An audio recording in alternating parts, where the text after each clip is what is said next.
अपने प्रत्यक्ष और अप्रत्यक्ष गुरुओं को याद करके मैं उनसे आह्वान करता हूँ, उनसे प्रार्थना करता हूँ कि वो आके अपनी क्लास को संभालें और सार्थकता की तरफ लेके जाए। जी, जैसा कि मैं कहा कि ये एस्ट्रोलॉजी जो है वो एक बहुत वाइड एरिया है और रिसर्च का विषय है।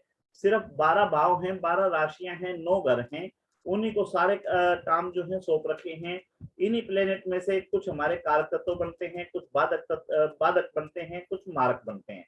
जैसा इनका शब्द है वैसा ही काम हो गया। कारक का मतलब ये हो गया आपका काम करने वाले प्लेनेट, ठीक है ना, या आपका काम करने वाले घर, जिसको आप हाउस बोलते हो या भाव बोलते हो, ठीक है। और सेम इसी तरह से बाधक, बाधक मतलब बाधा बनने वाले, जो रास्ता आपका रोकें। वो प्लेनेट कौन से हैं जो आपका रास्ता रोकेंगे, या वो घर कौन से हैं जो आपका रास्ता रोकेंगे, ठीक है। और इसी तरह से मारक, मारक का मतलब मार ही देना, काम ही खत्म कर देना, ठीक है ना। तो इन्हीं में से कुछ प्लेनेट होंगे या कुछ हाउसेज होंगे जो आपके लिए मारक बनेंगे। तो हमारे को सबसे पहले क्या है कि कारक, बाधक और मारक, इनको खोजना। उसके बाद में फिर प्लेनेट जो हैं वो दो कैटेगरी में बांट दिए गए, सौम्य और क्रूर, कि सौम्य हैं या क्रूर हैं। उसके बाद में उनकी जो है वो बांट दी गई हैं दशाएं। जैसे बच्चा जब जन्म लेता है तो बच्चा जो है किशोर अवस्था में होता है, नवयुवक होता है, वृद्ध होता है और मृत्यु को प्राप्त होता है। तो इस तरह से इसकी 5 अवस्थाएं बना दी गई। तो 30 डिग्री का एक जो है इसका डिस्टेंस का काउंट किया गया, और 30 डिग्री का काउंट किया तो इसमें 5 हिस्सों में जब डिवाइड किया 6-6 डिग्री के हिसाब से, तो इनकी 5 अवस्थाएं बना दी गई। फिर उसकी अवस्था देखना, अवस्था देखने के बाद में वो अपने घर में बैठा है या किसी दूसरे के घर में बैठा है। अपने घर में बैठा है तो उसके पास में 3 राशियां हैं, एक प्लेनेट के पास में 3 राशियां हैं, ठीक है। 2 राशियां तो उसकी खुद की हैं जो हमारे को पता है, जैसे मंगल है, मंगल 1 नंबर और 8 नंबर राशि का स्वामी है। शुक्र जो है 2 और 7 का स्वामी है। बुध जो है 3 और 6 का स्वामी है। और इसी तरह से 4 नंबर का जो है चंद्रमा हो गया, 5 का सूर्य हो गया। उसके बाद में 6, 7, 8 हो गए, 9 और 12 जो हैं वो गुरु हो गए, और 10 और 11 जो हैं वो शनि को मिल गई। तो 2-2 राशियां तो सभी प्लेनेट्स को दे दी। उसके अलावा एक राशि और है जिसके अंदर वो अपने आप को कंफर्टेबल महसूस करता है, खुश महसूस करता है। या यूं समझो, एक आपका ऑफिस है, एक आपका घर है, उसके अलावा भी कोई एक ऐसी जगह है जहां पे जाके आप अपने आप को क्या नाम है, एनर्जी से भरा हुआ महसूस करते हो, ठीक है ना, जहां आप अपने आप को पावरफुल महसूस करते हो। वो आपके फ्रेंड का घर भी हो सकता है, ठीक है, आपका ससुराल भी हो सकता है, या कोई भी चीज हो सकती है। तो इसी तरह से प्लेनेट जो है, प्लेनेट को हमने सौ राशि दिया, सौ राशि के बाद में उसका मूल त्रिकोण राशि कही, मूल त्रिकोण राशि के बाद में हमने उच्च राशि कही, ठीक है ना। तो कहने का मतलब 3 तरह की राशियां हो गई। अब कौन सी राशि उसकी सौ राशि है, कौन सी उच्च की राशि है, कौन सी उसकी मूल त्रिकोण राशि है। उसके बाद में कोई भी आदमी, जैसे बताया कि 2 घर उसके खुद के हैं, तीसरा घर है जहां पे वो अपने आप को उच्च महसूस करता है। इसी तरह से जो उसके विरोधी हैं, दोस्त हैं, दोस्त के पास तो ठीक है, विरोधी हैं, विरोधियों के घर कौन से हैं, दोस्तों के घर कौन से हैं, ठीक है ना। फिर ऊंच और नीच, ऊंच और नीच का मतलब जैसे अपने आप को वो खुश इंजॉय महसूस करता है, खुश महसूस करता है, इंजॉय या एनर्जेटिक महसूस करता है। उसी तरह से कोई स्थान एक ऐसा भी होगा जहां पे वो अपने आप को डाउन महसूस करता है, ठीक है, तो उसको हम बोलते हैं नीच वाला स्थान, नीच राशि का घर है। अच्छा, अब 2 चीजें हैं, राशि का भी और सेम इसी तरह से भाव का भी, ठीक है ना। तो राशि को भी पढ़ेंगे, घर को भी पढ़ेंगे, ठीक है। इसी तरह से जो है अपनी और चीजें हैं निकल के आती हैं। मैं समझता हूं कि हम जो साथी हैं सारे लगन से और लगनेश से परिचित हैं, कि लगन क्या है और लगनेश क्या है। कोई एक अगर ऐसा हो जो ये ना जानता हो कि लगन क्या है, लगनेश क्या है। सर मैं सर नमस्कार सर, पारस से बोल रहा हूँ सर। हाँ जी, हाँ जी। तो थोड़ा नेटवर्क की दिक्कत आ रही है, इसलिए थोड़ा अच्छा, सर थोड़ा बता दीजिए लगन लगनेश के बारे में भी थोड़ा प्लीज। जी बताता हूँ मैं। तो इसमें क्या होता है कि कुंडली जो है ना, कुंडली 12 भाव रखती है। तो 12 भाव को हमने अलग अलग नाम दे रखे हैं। आपने मेरी पिछली रिकॉर्डिंग देखी होगी पारस जी, तो उसमें अच्छे से क्लियर कर रखा है, लेकिन अपन इसको आज, हाँ इसको अपन आज फ्रेश मान के चल रहे हैं, डेमो समझ सकते हो इसको, है ना। जी तो अपन जीरो से ही लेके चलते हैं, कोई दिक्कत नहीं है ना। Thank you sir. तो इसमें क्या है कि जैसे एक कुंडली है, कुंडली के अंदर ये हाउसेज हैं। अच्छा, कुंडली भी दो तरह से बनती है, एक नॉर्थ इंडियन चार्ट से बनती है, एक साउथ इंडियन चार्ट से बनती है। तो वो जो है अपने पब्लिकली कर रखी है, अपनी जो पहली 3 रिकॉर्डिंग है ना, वो तीनों अपने पब्लिक कर रखी है। पब्लिक का मतलब जो अपने चैनल पे जाएगा उसको वो तीनों दिखाई देंगी। फाइनेंशियल एस्ट्रोलॉजी नंबर 1, नंबर 2 और नंबर 3। तो उसके अंदर काफी अच्छे से अपने क्लियर कर रखा है कि नक्षत्र क्या है, राशियां क्या हैं, डिग्रियां क्या हैं, कैसे बटी हुई हैं, कैसे चरण हैं, ठीक है, कौन उसका नक्षत्र का स्वामी है, कौन राशि का स्वामी है, तो सारा अच्छे से क्लियर कर रखा है। उन सब के बावजूद भी क्या है कि जैसे एक कुंडली है हमारी, तो कुंडली के अंदर ये फिक्स है नॉर्थ इंडिया के अंदर कि ये वाला हाउस जो है ये फर्स्ट हाउस है हमारा, ठीक है ना, इसको हम लगन बोलते हैं, ठीक है। और राशियां जो है वो फिक्स नहीं है। कहने का मतलब ये है, अगर हम इसमें 1 नंबर राशि मान लें तो लगन भी हो गया और पहली राशि भी हो गई। तो हमने इसको बोला कि ये जो है काल पुरुष की कुंडली है। काल पुरुष का मतलब पहला परमात्मा, या हमारे यहाँ जैसे राष्ट्रपति है, राष्ट्रपति भारत का पहला नागरिक है, ठीक है ना। तो इसी तरह से किसी भी धर्म में जाओ, भाई अल्लाह में जाओ, यीशु में जाओ, विष्णु को मानो, शिव को मानो, ठीक है।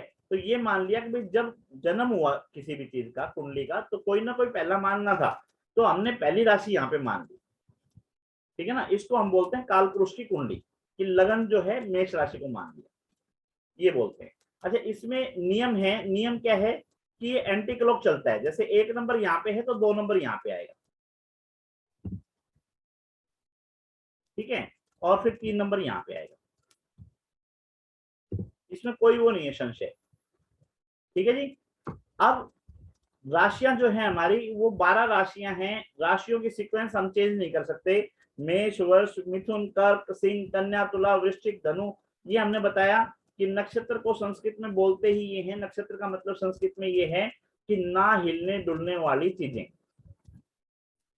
कोई एक ऐसा मीलस्टोन जो हिलता डुलता नहीं है, जो फिक्स है। डिटेल से हमने उसमें पिछली वीडियो में अच्छे से बता रखा है, और अच्छे से देख लोगे आप। तो जो राशियां हैं उसी तरह से, नहीं, नक्षत्र जो हैं उसी तरह से राशियां भी हैं। राशियां भी हिलती डुलती नहीं है, ठीक है ना। राशियां अपनी जगह पे फिक्स रहेंगी। तो फिक्स रहेंगी तो क्या होगा,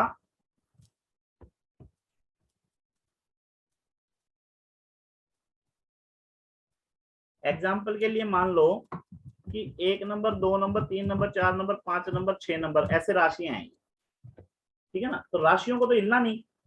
अब हिलेगा कौन, आपका सूर्य, आपका चंद्रमा, ठीक है ना, आपकी पृथ्वी, आपका गुरु, आपका शुक्र, आपका शनि, जो ये प्लेनेट हैं ये घूमेंगे, ठीक है। कैसे घूमेंगे, घूमने का मतलब ये है कि सब अपनी अपनी गति से चलेंगे। तो कोई यहां पहुंच जाएगा, कोई यहां पहुंच जाएगा, कोई यहां पहुंच जाएगा। क्लियर है। तो इसमें हम क्या बोलेंगे कि भाई इसका नाम जो भी है प्लेनेट का, ये 1 नंबर की सीमा से बाहर जा चुका है, ठीक है ना, और ये 2 नंबर सीमा में प्रवेश कर चुका है। ये जो है 3 नंबर को क्रॉस करने वाला है, ठीक है जी। या ये जो है ये 5 राशियों को क्रॉस कर चुका, 6ठी राशि में जा चुका है। गलत तो नहीं बोलेंगे ना, ठीक है। तो ये चीजें हैं। अब इसके बाद में क्या है कि राशियां तो फिक्स हैं, ठीक है, लेकिन घुमाई करेंगे ये प्लेनेट। अब इसी चीज को साउथ में क्या किया, साउथ में कहा कि भाई जब राशियां हिलनी नहीं, राशियां हिलनी नहीं है तो राशियों को फिक्स कर दो, ठीक है ना। हमारे यहाँ क्या था, भाई राशियां भी पढ़नी है हमने, हाउस भी पढ़ने हैं, पढ़ने दोनों चीजें हैं। तो उन्होंने राशियां फिक्स कर दी, हमने हाउस फिक्स कर दिए, बात एक ही है, ठीक है ना, बात एक ही है। अब क्या है कि कोई भी जातक है, जातक मतलब जिसके बारे में हम बात कर रहे हैं, ठीक है जी, जातक का मतलब है जिसके बारे में हम बात कर रहे हैं। बंदे का जन्म हो गया,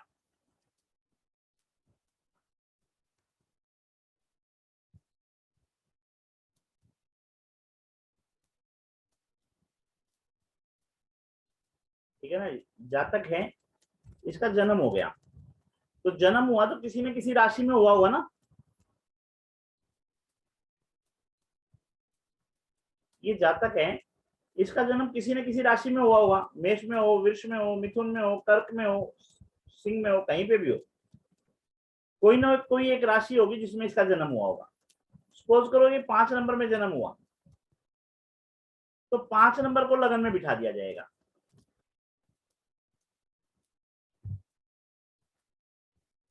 ठीक है ना, अब हमारे पास में दो चीजें आ गई, लगन जो है हमारा ये है, पहला घर जो है लगन है, ठीक है, लगन के अंदर जो राशि है इसका स्वामी जो है वो लग्नेश है, ठीक है, तो लगन के अंदर 5 नंबर राशि है, 5 नंबर राशि के स्वामी जो है सूर्य हैं, तो हम कहेंगे कि लगन जो है 5 नंबर राशि है और लग्नेश जो है वो सूर्य हैं। अब सूर्य महाराज जो हैं वो बैठे हैं मान लो यहाँ पे 2 नंबर में। सर लग्न तो सूर्य का जन्म समय से लेंगे ना। हाँ जी, हाँ जी, हमने यही कहा ना कि भाई ये जातक था, देखो ये जातक था, जन्म लिया जिसने, ये पिक्चर बनाई थी ना नहीं, ये मैंने, 5 राशि है या लग्न, ये 5 राशि है या लग्न है? मैं बताता हूँ, ये अभी बताता हूँ, एक मिनट, ये देखो नीचे पिक्चर दिखाई दे रही है ना आपको, ये जो अपन ने मुखोटा बना रखा है छोटा सा, दिखाई दे रहा है ना? हाँ जी, ये रहा, रेड कलर से मुखोटा बनाया जो हमने, ये कोई जातक था, जातक मतलब जिसके बारे में हम बात कर रहे हैं, जिसकी कुंडली देख रहे हैं, उसका जन्म हुआ इस राशि के अंदर, तो वो राशि हमने बिठा दी लगन में, ठीक है। कौन पूछ रहे थे, एक बार नाम बताएंगे? हाँ जी, हरगोविंद सर, हरगोविंद कोटेचा। अच्छा जी, अर्गोविंद जी देखिए भाई, जिसका जन्म हुआ, ठीक है ना, वो जिस राशि में जन्म हुआ उसको हमने बिठा दिया लगन में। नहीं सर, जन्म के समय में जो लग्न होगा वही लग बैठाएंगे ना। हाँ जी, वही हाँ जी, लग्न कुंडली है। हाँ जी, क्योंकि राशि तो एक दिन में पूरी एक ही रहेगी ना जी, चंद्र राशि तो एक ही दिन रहेगी, एक ही रहेगी। अभी और क्लियर, लग्न हर 2 घंटे में चेंज हो गया। आज क्लियर हो जाएगा जी, अभी क्लियर कर देंगे इसको, इस बात को, ठीक है। अभी ये समझो कि किसी भी जातक का जन्म जो है जिस राशि के अंदर हुआ उस राशि को हमने लगन में बिठा दिया, यहां तक क्लियर है जी? हाँ, ठीक है। अब 5 नंबर राशि जो है उसका स्वामी है सूर्य, ठीक है, ये जिसको नहीं पता है वो पिछली रिकॉर्डिंग देख ले, मैं समझता हूं कि जिसने एक दिन भी अगर एस्ट्रोलॉजी पढ़ी है ना तो उसको पता है, ठीक है जी भाई। 1 और 8 किसको मिले हुए हैं? मंगल को, लिख दो यहाँ पे, वो पता है ना? पता है सर। हाँ, पता है। हाँ, तो 5 नंबर राशि जो है वो किसको मिली हुई है? सूर्य को, सूर्य। ठीक है। अब सूर्य महाराज कहाँ बैठे हैं ये तो क्लियर नहीं है ना, सूर्य बैठे हैं मान लो 2 नंबर राशि में, ठीक है ना भाई, सूर्य बैठे हैं 2 नंबर राशि में, तो 2 नंबर राशि कहाँ पे होगी? 2 नंबर राशि बनेगी, इसको एंटी क्लॉक चलाते रहो, 5 के बाद 6, 6 के बाद 7, 7 के बाद 8, ठीक है, या इसी तरह से इधर उल्टा चलेंगे, 4, 3 और 2, तो जहां पे सूर्य होगा वहीं सूर्य लिखा जाएगा ना। हाँ जी, क्लियर है?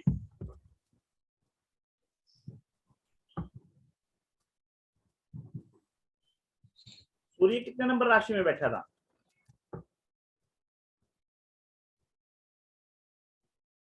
हरगोविंद जी क्लियर है? हाँ सर। क्लियर है। हाँ जी। तो अब हम क्या कहेंगे कि लगन जो है अपने से 10वें घर में बैठा है। लगन जो है, लग्नेश, लगन, लग्नेश का मतलब लगन के स्वामी, ठीक है ना? या इसको इंग्लिश में बोलोगे तो आप बोलोगे लगन लॉर्ड। क्लियर है? लगन लॉर्ड जो है वो 10th हाउस में बैठा है, अपने से 10वें, यानी सेल्फ से 10th हाउस में। समझ में आ रही है पारस जी? देखिए ये हाउस कौन सा है? एक, ये कौन सा हाउस है? 2, ये कौन सा हाउस है? 3, ये कौन सा हाउस है? 4, और ये कौन सा है? 5, और ये कौन सा है? 6, ये कौन सा है? 7, और ये कौन सा है? 8, और ये कौन सा है? 9, और ये कौन सा है? 10। हाँ जी, क्लियर है जी? जो मैंने ग्रीन कलर से लिख दिया ये हमारे यहाँ फिक्स है। हरगोविंद जी, जो हमने ग्रीन कलर से लिखा है ये हमारे यहाँ फिक्स है नॉर्थ इंडिया में। ठीक है सर। ठीक है ना? तो ये चीज हम हाँ। लिखें या ना लिखें, ये अंडरस्टूड है कि ये फर्स्ट हाउस है, ये सेकंड हाउस है, ये थर्ड हाउस है। हाँ, हाउस फिक्स है। फिक्स है ना? तो अब हाँ। जो फर्स्ट हाउस है उसको कहते हैं लगन, और फर्स्ट हाउस के अंदर जो राशि बैठी है उसके स्वामी को बोलेंगे लगन लॉर्ड, यानी लग्नेश। ओके जी? लग्नेश लॉर्ड। हाँ, लग्नेश बोल दो। लगनेश का मतलब ही लगन का लॉर्ड है। लगन लॉर्ड का मतलब ही लग्नेश है। लग्नेश मतलब लगन के ईश्वर। ठीक है ना? तो हम ये कह सकते हैं कि लग्नेश जो है लगन से 10वें घर में बैठा है। ठीक है? अब वो कहां बैठा है? वृष राशि में। वृष राशि किसकी है? शुक्र की। शुक्र सूर्य का दोस्त है, दुश्मन है? दुश्मन है। तो हम कह देंगे कि दुश्मन के घर में बैठा है। क्लियर है जी? लग्नेश जो है लगन से 10वें हाउस में बैठा है और अपने दुश्मन के घर में बैठा है। ठीक है? अब यूं बताओ, कोई दुश्मन आपके घर में आया हुआ हो और आप उसके घर में गए हुए हो। हाँ जी, हो सकता है ना ऐसा? वो उसके लिए अच्छा नहीं होगा। किसके लिए अच्छा नहीं होगा? दोनों के लिए। लगने लौट के लिए। क्यों? 10वें में दुश्मन के घर में है। देखो अभी दिखाता हूँ, 1 मिनट।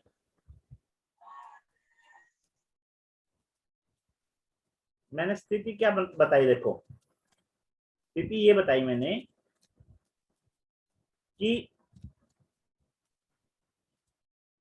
सूर्य तो शुक्र के घर में बैठा है, और सेम इसी तरह से शुक्र जो है सूर्य के घर में बैठा है है ना? तो और ये स्थिति मैंने आपसे पूछा कि आपका कोई शत्रु, आपका कोई दुश्मन आपके घर आया हुआ है और आप उसके घर गए हुए हो। स्वैप हो गया। हाँ, तो क्या होगा? अगली सर ये बदली हो गया। विपरीत राजयोग भी होता है ना? देखो विपरीत राजयोग से ज्यादा क्या है, इसको यूं समझो, प्रैक्टिकली अपने अपने ऊपर इंप्लीमेंट करो कि भाई आप किसी शत्रु के घर में बैठे हो और शत्रु आपके घर में बैठा है, तो आप उसके घर को नुकसान नहीं पहुंचाओगे, वो आपके घर को नुकसान नहीं पहुंचाएगा। क्लियर हो गया?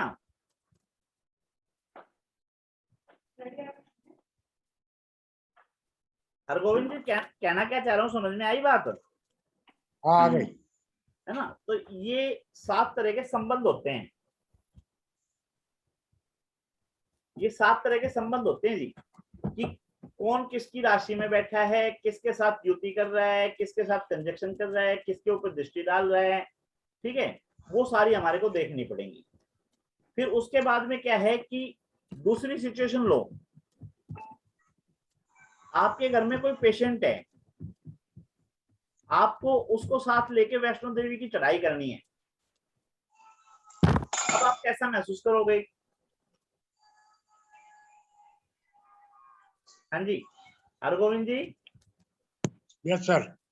कोई घर पे पेशेंट है या बुजुर्ग है जो ज्यादा एनर्जेटिक नहीं है और आप फुल एनर्जी से भरे हो,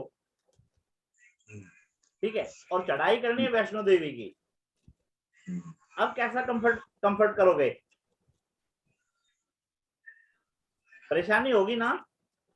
परेशानी होगी। एक बीमार व्यक्ति को साथ लेके चलोगे या बुजुर्ग व्यक्ति जो है जिसके अंदर एनर्जी नहीं है उसको साथ लेके चलोगे तो आपकी एनर्जी भी डाउन आएगी,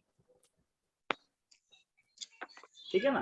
तो ये इनको इस तरह से पढ़ा जाता है कि आपके प्लेनेट जो हैं वो स्वस्थ हैं, बीमार हैं, वृद्ध हैं, बच्चे हैं, युवक हैं, ठीक है, वो स्वतंत्र बैठे हैं या उसको किसी ने घेर रखा है, ठीक है जी, या उसके ऊपर कोई दृष्टि बनाए हुए है, ठीक है। जो बंदा स्वतंत्र है वो सेल्फ डिसीजन लेगा, ठीक है, और जो स्वतंत्र नहीं है वो सेल्फ डिसीजन नहीं ले सकता, डिसीजन नहीं ले सकता तो उसके काम डिले होंगे, ठीक है। या कोई खुद एनर्जी से भरा हुआ है, उसके साथ में दूसरा भी एनर्जी से भरा हुआ है, तो 2 बंदे एनर्जी से भरे हुए हैं, ठीक है। एक बंदा खुद भी बीमार था, दूसरे को भी बीमार को साथ ले लिया, उसकी स्थिति कुछ और होगी, ठीक है ना। एक बंदा खुद एनर्जी से भरा हुआ है, बीमार व्यक्ति को साथ ले लिया, वृद्ध व्यक्ति को साथ ले लिया, उसकी स्थिति कुछ और होगी, ठीक है। तो इसी तरह से ये सारी चीजें पढ़ी जाएंगी। इसी के ऊपर जितने भी हमारे रिसर्चर आए, ठीक है ना, उनको हमने ऋषियों का नाम दिया, महर्षियों का नाम दिया, एक्चुअल में तो वो रिसर्चर ही थे। भृगुनंदन नाड़ी है, भृगुनंदन नाड़ी के अंदर क्या हुआ कि विष्णु भगवान की उनकी कहासुनी हो गई किसी बात के ऊपर। अगर पूरी कहानी सुननी हो तो पूरी कहानी में क्या था कि भृगु ऋषि जो थे उनकी वाइफ को दैत्य उठा के ले गए, ठीक है, दैत्य उठा के ले गए तो वो भगवान विष्णु के पास गए कि भाई मेरी पत्नी को उठा के ले गए, ठीक है, और उसने देखा कि भगवान विष्णु जो है आराम से सो रहे हैं, माँ लक्ष्मी पैर दबा रही है, तो किसी की पत्नी को कोई उठा के ले जाए और वो जिससे उम्मीद कर रहा हो कि भाई ये बंदा मेरी हेल्प करेगा और वो आराम से सो रहा हो, तो सामने वाले पे क्या गुजरेगी? उन्होंने आओ देखा ना ताओ, जो भगवान विष्णु थे उनको पैर मारे छाती में, पैर जो थे वो मार दी पैर से ठोकर। अब भगवान विष्णु को ठोकर मारी तो भगवान विष्णु तो जानते थे भाई समस्या क्या है, लेकिन माँ लक्ष्मी नाराज हो गई।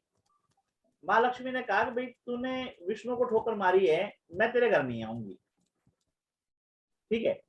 बंदा पहले से इरिटेट था, भाई उसकी वाइफ जो है उसको उठा के ले गए थे राक्षस, तो उसने कहा कि भाई मैं ऐसा ग्रंथ लिख दूंगा, ठीक है, तू अपने आप चल के आएगी मेरे पास। तो उन्होंने भृगु संहिता रची। अब भृगु संहिता क्या है? वो एस्ट्रोलॉजी की रिसर्च है, उसमें कुछ सूत्र दिए गए हैं, उन सूत्रों को पढ़ने के बाद में ज्यादा आपको नक्षत्रों की, चरणों की, राशियों की, लॉर्ड की, इनका ज्यादा याद रखने की जरूरत नहीं है, ठीक है। या यूं समझो एक किस्म की आपको हेल्प बुक मिल गई साथ में। स्कूल में 2 होती है ना, एक नोटबुक होती है, एक हेल्प बुक होती है, ठीक है। तो हेल्प बुक में क्या होता है, आपने सिर्फ चीटिंग करनी होती है, वहां से उठाया और यहाँ पे अपना कर दिया, ठीक है ना।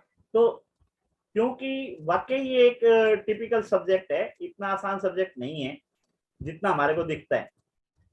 ठीक है, 3 इसमें है, गणित है, ओरा है, तो गणित जो है पेचीदा है।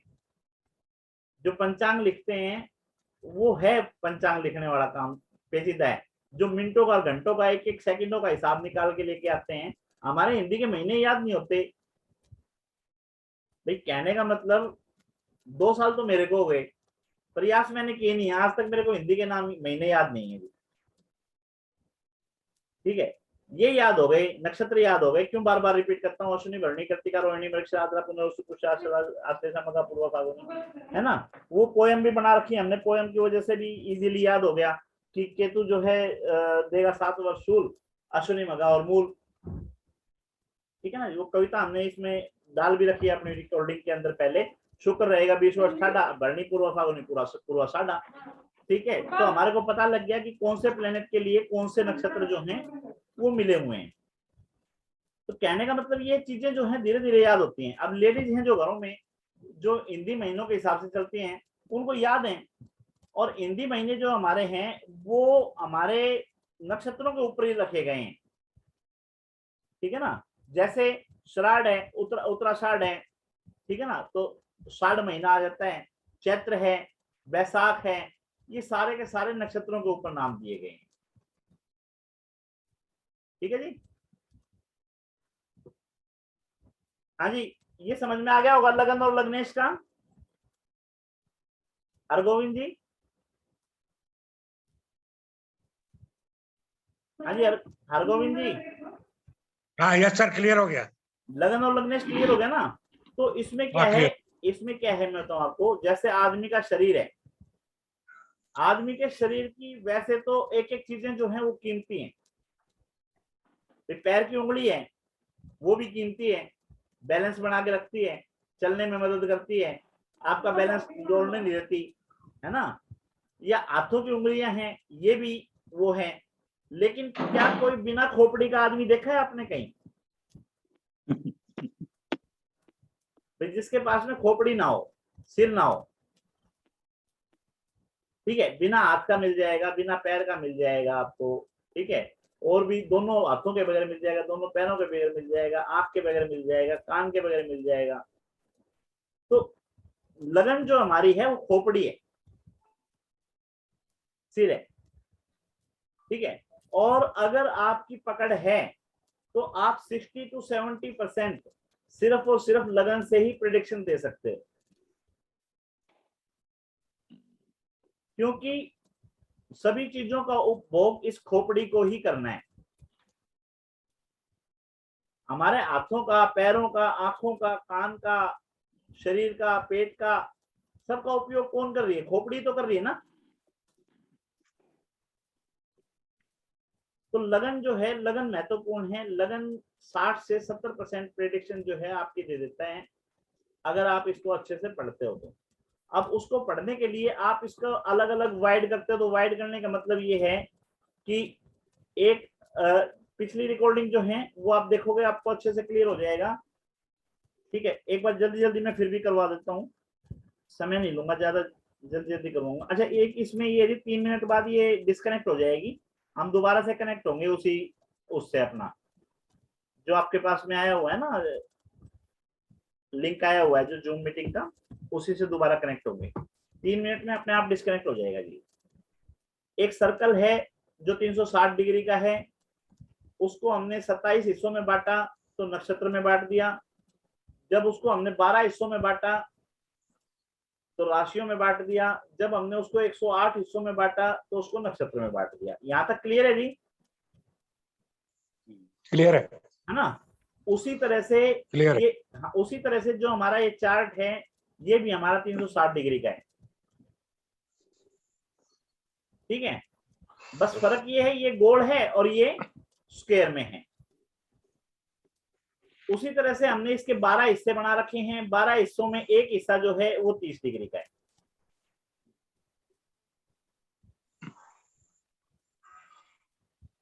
ठीक है जी। सेम उसी तरह से ये 0 से स्टार्ट होता है और 30 पे जाके खत्म होता है। ठीक है जी। और 30 के बाद में ये सेकंड में एंट्री कर जाता है।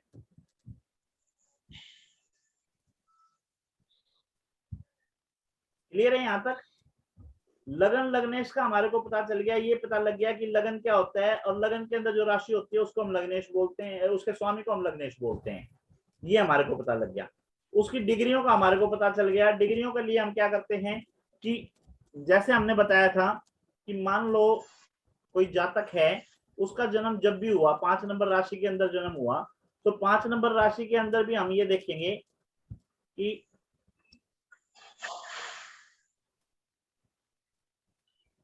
इसका जन्म मान लिया हमने 5 नंबर राशि के अंदर हुआ, तो 5 नंबर राशि के अंदर भी तो 0 से लेकर 30 तक कोई एक जगह होगी ना जी जहां पे इसका जन्म हुआ होगा,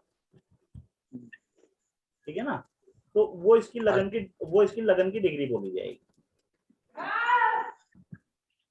ठीक है ना, वो इसकी लगन की डिग्री बोली जाएगी। क्लियर है यहाँ तक? क्लियर है। हाँ जी। उसके बाद में क्या है कि लगन लग्नेश के बाद में दूसरी चीज है हमारी राशि। अब राशि वैसे तो 12 राशियां हैं, राशि को इंग्लिश में बोलते हैं साइन, ठीक है ना। साइन वैसे तो हमारे हैं 12 ठीक है जी।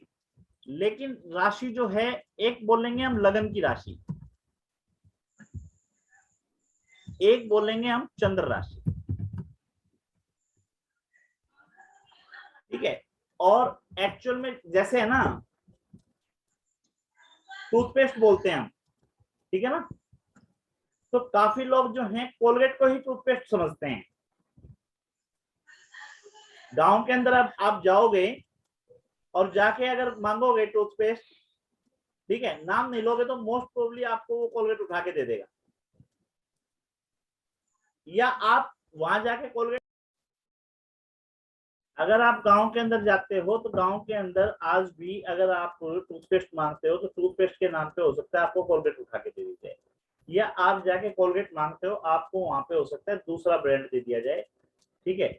मतलब ये है कि टूथपेस्ट का पर्याय वहां पे कोलगेट बन चुका है। तो हमारे यहाँ पे राशि का पर्याय जो है वो चंद्र राशि से ही समझा जाता है। जब कोई ये पूछता है कि आपकी राशि कौन सी है, तो इसका मतलब ये होता है कि वो चंद्रमा की राशि पूछ रहा है, ना कि आपके जन्म की राशि, ठीक है। एग्जाम्पल के लिए हमने बताया था कि जैसे यहाँ पे 5 नंबर लगन हो गया, ठीक है, तो 5 नंबर लगन होने के बाद में 5 नंबर लगन होने के बाद में 6, 7, 8, 9, 10 एंटी क्लॉक चलेगा। अब चंद्रमा कहीं भी हो सकता है,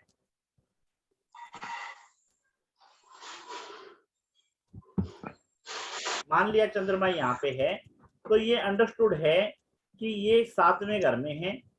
अब यहाँ लिखने की जरूरत नहीं है कि ये 7वां घर है, क्योंकि अंडरस्टूड है कि ये जो है 1 नंबर से शुरू हुआ और 7 नंबर पे आ गया, ठीक है जी। उसके बाद में सेम इसी तरह से जब राशियां काउंट करोगे तो 5, 6, 7, 8, 9, 10 और यहाँ पे 11, तो इसका मतलब ये है कि ये 11 नंबर राशि का चंद्रमा है। या आप यहाँ पे कह सकते हो कि अगर कोई राशि पूछता है तो यहाँ पे वो बोल देगा कि कुंभ है, ठीक है जी। यहाँ पे कुंभ बता दी जाएगी। पारस जी आ चुके? हाँ जी हाँ जी सर, आ पारस, गया आ गया जी। क्लियर है? ये सब बात समझ में आ रही है जो हाँ मैं जी, समझा रहा हूँ? जी सर, बिल्कुल बिल्कुल है बिल्कुल। ना। तो ये भी मैं उसमें अपनी पिछली रिकॉर्डिंग में जो कि ओपन है अपनी, आपको यूट्यूब चैनल जो अपना है श्री श्याम वास्तु वर्ल्ड, उस पे आपको जी मिल सर। जाएगी हर किसी को। तो उसमें क्लियर कर रखा है कि आपके जन्म के समय चंद्रमा जिस नक्षत्र पे था,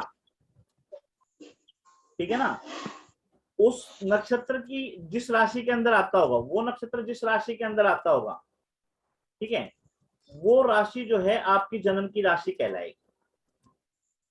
और जिस नक्षत्र के ऊपर चंद्रमा था उसका जो लॉर्ड है उसकी आपकी विषुवंतरी की महादशा स्टार्ट होगी। ये हमने उसमें अच्छे से समझा रखा है। फिर भी नहीं समझ में आए तो कोई दिक्कत नहीं है, आप तैयार हैं फिर देख लेना, है ना। पीछे 3 रिकॉर्डिंग जो है बिल्कुल ओपन है, उनमें सारी चीजें क्लियर है। समझ में आ गया सर। है ना, क्लियर होगा ना। तो इसमें क्या होता है, सर हाँ, पहले का रिकॉर्डिंग का एड्रेस क्या है? श्री श्याम वास्तु वर्ल्ड। श्री श्याम वास्तु वर्ल्ड, मैंने बहुत इसकी एडवर्टाइजमेंट की है जी, हर जगह यही रिक्वेस्ट की है कि भाई आप मेरा जो चैनल है वो सब्सक्राइब कर दो। ठीक है ना, हाँ जी, श्री श्याम वास्तु वर्ल्ड के नाम से चैनल है अपना, ठीक है। हाँ, तो उस पे थैंक यू, हाँ, उस पे अपन ओपन कर रखी है थैंक यू, और बहुत अच्छे से क्लियर कर रखी है, बहुत अच्छे से समझा रखी है, ठीक है। तो ये समझ में आ गया कि नक्षत्र का क्या महत्व है। सर नमस्कार। हाँ नमस्कार जी। मैं सर ये आपने बताया विषोंतरी का बताया ना, वो कैसे पता करते हैं विषोंतरी, मतलब कौन सी कैसे अभी बताया ना, अभी अभी आपने बताया। हाँ जी, आप पिछली रिकॉर्डिंग देख लेना, ज्यादा तो क्लियर आपको वहां से हो जाएगी। मैं जल्दी जल्दी आपको रिवीजन दे देता हूँ यहाँ पे। हाँ जी, हाँ रिवीजन दे देता हूँ। क्या है कि विषोंतरी का मतलब है संस्कृत में 120 साल। हाँ जी, विषोंतरी का मतलब संस्कृत में है कि 120 साल। जो हमारे पूर्वज हाँ हैं जी, उनकी एज 100 साल से ज्यादा होती थी। हाँ मेरी जी, मेरी मदर की नानी 105 साल की हाँ। होके गई है, ठीक है ना। Very good sir. मैंने देखा है उनको। तो कहने का ओके, मतलब ये है कि आज जहां 60 से 70 साल एज रहेगी नए बच्चों की, सही कह रहे हैं सर। वहां पे 105 साल 10 साल तो हमने देखे हैं, ठीक है। Okay sir. तो उस समय जो है, आज से यानी कि 200 साल 300 साल पहले की बात जब करें तो 125 साल एज होती थी। हाँ जी, और एक इंटरव्यू था, इंटरव्यू के अंदर रामदेव ने बोला था, ठीक है, उस हाँ समय जी, कांग्रेस का शासन था और ये रामलीला वाला कांड जो हुआ था सबको पता है, जिनमें वो हाँ लेडीज जी, कपड़े पहन के भागे थे दिल्ली से रामलीला ग्राउंड से, हाँ है ना। हाँ जी, हाँ जी, हाँ जी। उससे पहले स्टेटमेंट दी थी उन्होंने। उन्होंने ये ठीक कहा है। था कि भाई मैं योगा करता हूँ, संतुलित भोजन लेता हूँ, मेरे सारे ऑर्गन जो हैं अच्छे से काम कर रहे हैं। जब मेरे ऑर्गन अच्छे से काम कर रहे हैं तो मैं तो मरूंगा ही नहीं, हाँ, तो मुझे तो गोली मारी जाएगी। कभी भी मारे कोई अच्छा, गोली मारेगा। अच्छा रामदेव जी बोल रहे थे अपने लिए। हाँ जी, रामलीला वाला जो कांड हुआ था ना उससे थोड़े दिन पहले की बात है।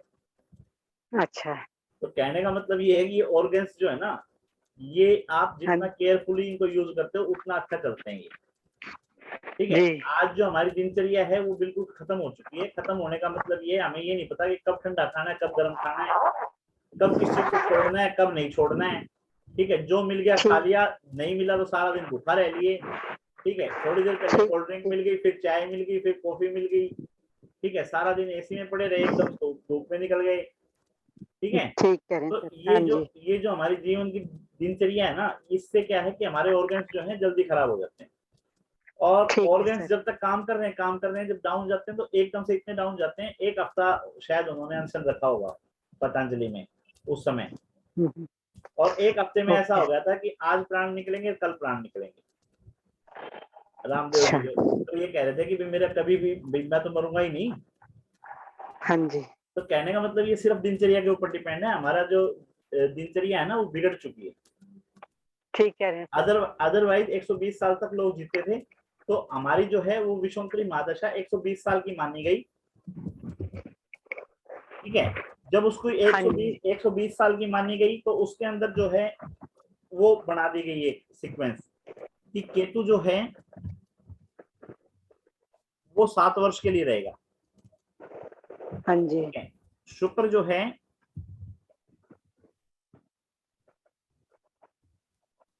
शुक्र आपका रहेगा 20 वर्ष, हाँ जी, ठीक है। शुक्र के बाद में सूर्य जो है वो रहेगा 6 वर्ष, ठीक है। जी सर। चंद्रमा जो है वो रहेगा 10 वर्ष, हाँ और जी, चंद्रमा के बाद में मंगल जो है आपका, मंगल रहेगा 7 वर्ष, जी, ठीक है। और राहु जो है वो रहेगा 18 वर्ष, ठीक है सर। और गुरु जो है वो रहेगा आपका 16 वर्ष। ठीक है जी। गुरु के बाद में जी। शनि जो है वो रहेंगे आपके 19 वर्ष, ठीक और है सर। बुध जो है वो रहेंगे आपके 17 वर्ष। अगर हाँ टोटल जी। टोटल करोगे तो टोटल आएगा 120 साल। ठीक है सर। ठीक है जी। ठीक है सर। तो ये जो है 120 साल को इसने बांटा था, और इसी सीरीज को विषमोत्तरी महादशा में एक्सेप्ट किया गया है। हाँ जी। ठीक है ना। हाँ। हाँ जी बताइए। अब ये कुंडली में कैसे देख के पता चलेगा कि अब जन्म हुआ बच्चे का, अब इस ग्रह से जो है ये इस ये दशा चलेगी केतु या किसी भी बेटा ग्रह एक बार की? मोबाइल दियो विदु। विदु कुंडली देख के कैसे पता करेंगे सर? बताता हूँ। देखिए यहाँ तक क्लियर होगी बात। हाँ जी बिल्कुल क्लियर सर। ठीक है। तो इसी को हमने क्या है, इसको हमने याद करने के लिए पहले जो दो दो अक्षर थे ना इनके, वो ले लिए और एक कविता हाँ जी। बना दी के शु सु। हाँ हाँ जी। जी समझ में आ रहा है क्या? हाँ जी। बोलना के एक बार, शु के शु सु। के।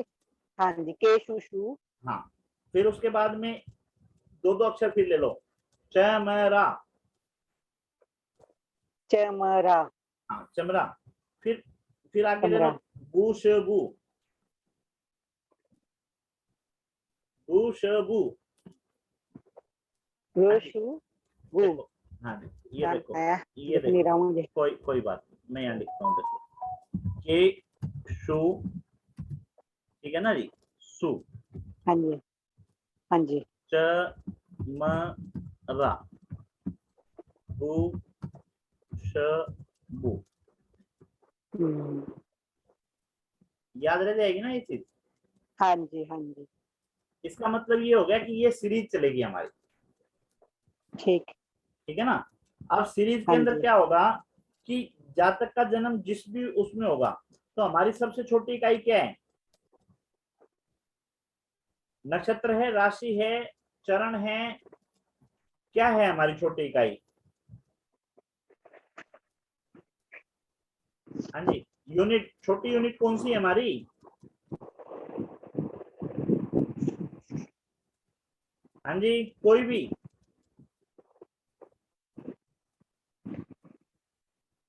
प्रहलाद जी अपनी छोटी यूनिट कौन सी है? नक्षत्र है, राशि है, चरण सर, चरण। चरण चरण चरण है ना। और चरण किस चीज के आते हैं? चरण आते हैं हमारे नक्षत्र के। नक्षत्र के चरण आते हैं, 1 2 3 4। हाँ जी। तो जब भी जन्म होगा किसी भी जातक का, तो किसी न किसी नक्षत्र में होगा। हाँ जी। क्लियर है? हाँ जी। तो आप मान लो कि कोई भी नक्षत्र बताओ कि चंद्रमा जो है उस नक्षत्र पे था, आप कोई भी एक नक्षत्र बता दो। मेरा जैसे शतभिषा में था। शतभिषा में था, तो शतभिषा जो है उसके लिए कहानी है कि राहु 18 वर्ष नहीं रहेंगे मार्का। क्या है? राहु 18 वर्ष नहीं रहेंगे। वर्ष नहीं रहेंगे मार्का। हाँ ठीक है ना। आद्रा, स्वाति और शतभिषा क्या है? आद्रा, स्वाति और स्वाति शतभिषा। हाँ। तो कहने का मतलब ये है कि शतभिषा के लॉर्ड कौन हुए? राहु, शनि।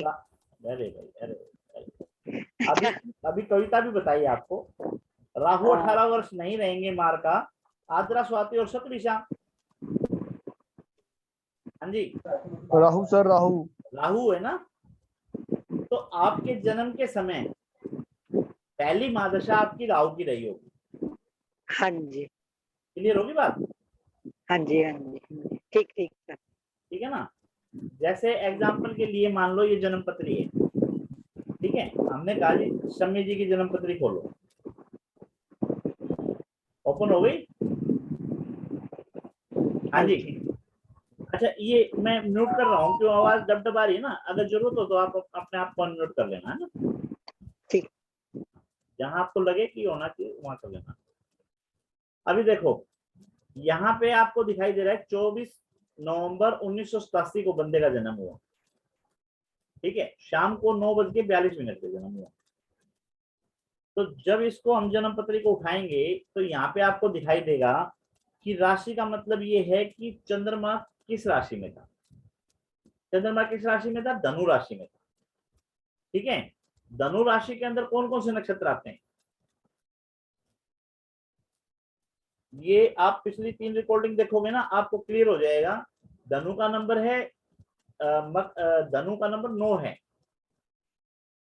9 नंबर है ना धनु का? हाँ जी। तो 9 के लिए, हाँ जी 9 है सर। हाँ, 9 के लिए क्या है? 1 से लेके 4 के लिए अलग फार्मूला है, 5 से लेके 8 के लिए अलग फार्मूला है, और 9 से लेके 12 का अलग फार्मूला है। तो 9 से 12 का जो फार्मूला है वो है 9, जो भी राशि नंबर है उसको 2 से गुणा करो और उसमें 1 जमा कर दो। तो 9 नंबर राशि है तो 9 गुना 2 18 और 1 19, यानी कि 19, 20 और 21। हाँ जी, यानी कि 19, 20 और 21 नक्षत्र जो हैं वो किसको मिले? धनु को। क्लियर है जी? कोई भी एक रिप्लाई दे दे, हाँ या ना। 19 हाँ जी सर ठीक है। 19 नंबर जो है वो है मूल, और 20 नंबर जो है पूर्वाषाढ़ा, और 21 नंबर जो है वो है उत्तराषाढ़ा। ठीक है, हाँ जी। तो यहाँ पे इसको कौन सा नक्षत्र है इसका? पूर्वाषाढ़ा दिखाई दे रहा है ना? पूर्वाषाढ़ा नक्षत्र है, इसलिए ये धनु राशि में आया। हाँ जी। ठीक है, उसका कौन सा चरण है? चौथा चरण है। ठीक है ना? अब पूर्वाषाढ़ा को, इसमें पूर्वाषाढ़ा जो है, पूर्वाषाढ़ा के कितने चरण मिले हुए हैं इसमें? इसको धनु को 1, 5 और 9।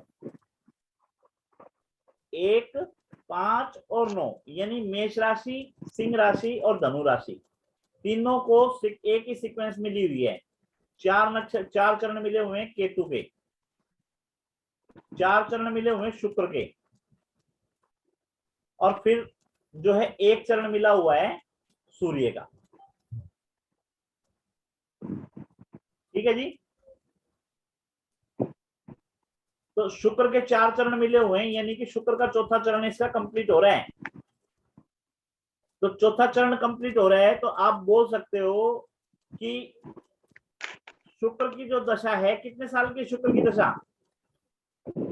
शुक्र के लिए कहानी क्या थी? शुक्र 20 वर्ष रहेगा ठाडा। शुक्र 20 वर्ष रहेगा ठाडा, यानी कि शुक्र की महादशा कितने साल की चलेगी? 20 साल की। और 20 साल में से 3 चरण कंप्लीट कर चुका है, यानी कि 20 में 5-5 साल के 3 हिस्से बनाए तो 15 साल तो कंप्लीट खत्म हो चुके हैं। ठीक है, और जो बचे हुए 5 साल हैं उसमें कितना डिग्री वो निकल चुका है उसके ऊपर कैलकुलेट करके बता पाएंगे कि कितना निकला है। तो इसकी अब विषुवंतरी महादशा देखेंगे तो हम देखेंगे कि मैक्सिमम ये 5 साल की बची हुई मिलेगी, इसकी 15 साल की विषुवंतरी महादशा शुक्र की निकल चुकी होगी। ये विषुवंतरी महादशा में गए हम, तो आप देखो इसकी पहली दशा जो है कितने कब की है? शुक्र की, और कब खत्म हो रही है? 6 जून 1992 को। ठीक है ना? 6 जून 1992 को। और इसकी अगर वो देखोगे कि इसका जन्म का विवरण जो है वो कब का है? 87 का, यानी कब खत्म हो गई? 5 साल में खत्म हो गई। हाँ जी, जो 20 साल की महादशा थी वो 5 साल में खत्म हो रही है, यानी कि 15 साल की महादशा निकल चुकी है। क्यों निकल चुकी है? क्योंकि उसके जन्म के 3 नक्षत्र, 3 चरण भी निकल चुके हैं। हरगोविंद जी क्लियर है? जी सर क्लियर है सर। है ना? तो ये चीज इसमें, अच्छा मैडम आपको समझ में आ गया महादशा कैसे? क्लियर है सर। हाँ, महादशा कहाँ से पकड़ी, कितने साल की हाँ निकल जी, हाँ चुकी, जी सर। कितने साल की बाकी रह गई, है ना? ये हमने जो अपनी रिकॉर्डिंग है ना, पिछली रिकॉर्डिंग, उनके अंदर सबके अंदर क्लियर कर रखा है अच्छे से। और एस्ट्रोलॉजी में जो मैंने बताया कि सारा सब कुछ एस्ट्रोलॉजी में हम यही देखते हैं कि जितने भी हमारे काम हैं, हमारे पेट में दर्द क्यों हुआ, हमारा मन बेचैन क्यों हुआ, बेटा घर छोड़ के क्यों गया, ठीक है, बेटी भाई हमारा कहा क्यों मानती है या क्यों नहीं मानती है, या माँ बेटे की क्यों नहीं बनती है, सास बहू की क्यों नहीं बनती है, या रोजगार हमारा क्यों नहीं चल रहा, ठीक है, कोई भी क्वेश्चन है सारे हम एस्ट्रोलॉजी से देखते हैं, बशर्ते कि देखने वाला चाहिए वो उसकी कितनी अच्छी कैलकुलेशन है, जितनी अच्छी कैलकुलेशन होगी उतना वो आपको समय निकाल के दे देगा, ठीक है, जितना अच्छा उसके प्लेनेट के ऊपर पकड़ होगी उतना अच्छा वो आपको प्रॉमिस बता देगा। प्रॉमिस का मतलब ये है कि कोई काम आपका होना है या नहीं होना है, ठीक है ना। एग्जाम्पल के लिए मान लो हम किसी के पास अपने बच्चे की जॉब के लिए जाते हैं, ठीक है, तो सबसे पहले तो बंदा प्रॉमिस करता है कि हाँ मैं जॉब दे दूंगा, या मैं मेरे बच्चे की शादी आपके बच्चे से कर दूंगा। पहला काम क्या है? प्रॉमिस। तो पहला काम जो है वो प्रॉमिस देखना है। उसके बाद सेकंड काम जो है वो प्रॉमिस पूरा कब हो रहा है, ठीक है, वो देखना है। तो उसके लिए प्रॉमिस देखने के लिए हम D1 चार्ट देखते हैं, ठीक है। D1 चार्ट का मतलब है लगन चार्ट। और D1 चार्ट में कई बार क्या होता है, जैसे हमने बताया कि 30 डिग्री का एक लगन होता है या 30 डिग्री की एक राशि होती है। कई बार हम ऐसी सिचुएशन में आ जाते हैं कि कंफ्यूज हो जाते हैं कि इसको अगले में काउंट करें या पिछले में काउंट करें, ठीक है। तो उसके लिए हमने चलित कुंडली बना रखी है। चलित कुंडली का मतलब ये है जो आपका उसका लगन का समय है या लगन की डिग्री है, उससे 15 डिग्री लेफ्ट और 15 डिग्री राइट करके उसको सेंटर मान लेते हैं। जैसे अमिताभ बच्चन वाली फिल्म थी ना, अमिताभ बच्चन का डायलॉग है कि हम जहां खड़े होते हैं लाइन वहीं से शुरू हो जाती है। तो जहां हमारा लगन आता है हम उसी को सेंटर मान के उसके 15 डिग्री लेफ्ट और 15 डिग्री राइट करके और उसी को रोटेट कर देते हैं कुंडली, वो हमारी भावचलित कुंडली होती है। तो हमारे को ये पता होना चाहिए D1 चार्ट क्या है, भावचलित कुंडली क्या है, क्यों देखी जाती है। उसके बाद में हमारे 3 वो हैं जन्म। एक जन्म है हमारे शरीर का, दूसरा जन्म है हमारे मन का, तीसरा जन्म है हमारी आत्मा का। तीनों को हम लगन में बिठा के देखते हैं। अलग अलग एस्ट्रोलॉजर जो हैं कुछ मन को, चंद्रमा को वो मानते हैं, महत्वपूर्ण मानते हैं, कुछ सूर्य को महत्वपूर्ण मानते हैं, और कुछ जो है D1 चार्ट लगन चार्ट को महत्वपूर्ण मानते हैं। और कुछ एस्ट्रोलॉजर जो है तीनों को बिठा के एक जगह देखते हैं, उसको बोलते हैं सुदर्शन चक्र, ठीक है। तो किस प्रकार हमारा चंद्र कुंडली बनेगी, किस प्रकार हमारी सूर्य कुंडली बनेगी, किस प्रकार हमारा D1 चार्ट बनेगा और किस तरह से हमारा सुदर्शन चक्र बनेगा, ये सारा का सारा इसके अंदर हम बताएंगे, ठीक है।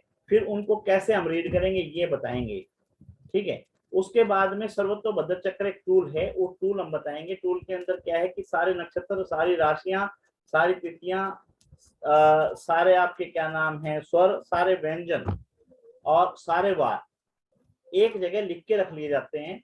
और उसके बाद में आपको सिर्फ ये देखना होता है कि कौन किसके ऊपर दृष्टि डाल रहा है और कौन किसको छोड़ रहा है, ठीक है, और उनके रिजल्ट क्या मिलेंगे और कब मिलेंगे।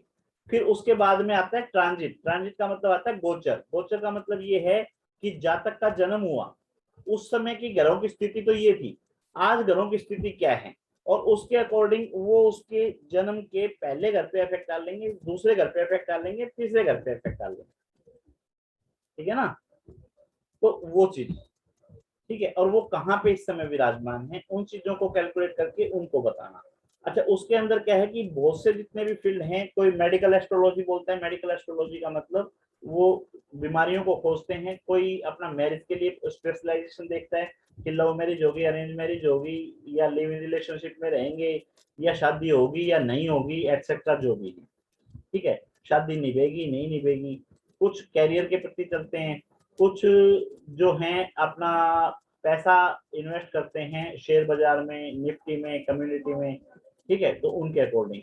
तो हमारा जो 2 महीने का कोर्स है वो टोटल फाइनेंस के ऊपर चलेगा, पैसे के ऊपर चलेगा,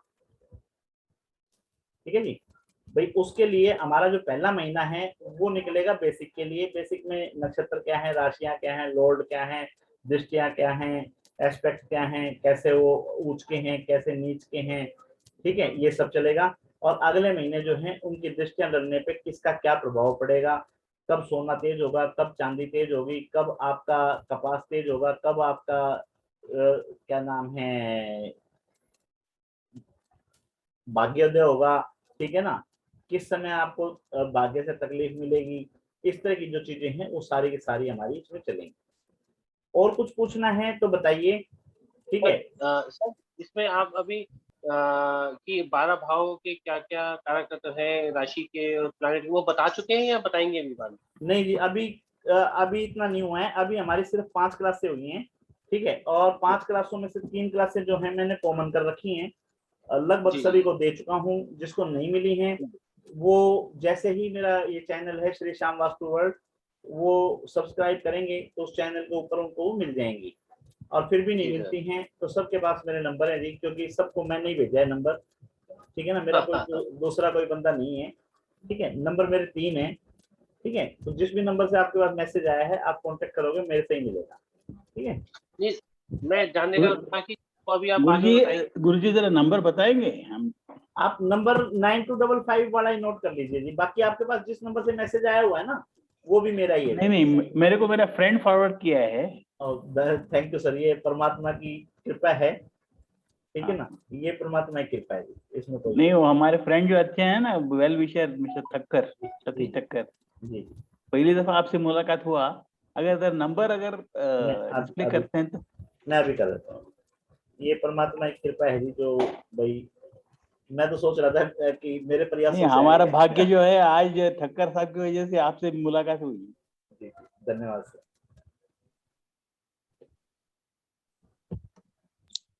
सर हाँ जी, हाँ जी। सर वो जो एप्स था ना कुंडली दिखने वाला, वो सर थोड़ा ग्रुप में शेयर कर दीजिएगा उसका लिंक। मैं कर दूंगा, आप फोन कर देना या तो ठीक है ना, या जैसे भी होगा, या अपने जो पेड ग्रुप है उसमें तो कर ही दूंगा जी मैं, है ना। ये सर लिंक सेंड कर दीजिएगा सर पेड हाँ ग्रुप। मैं कर दूंगा।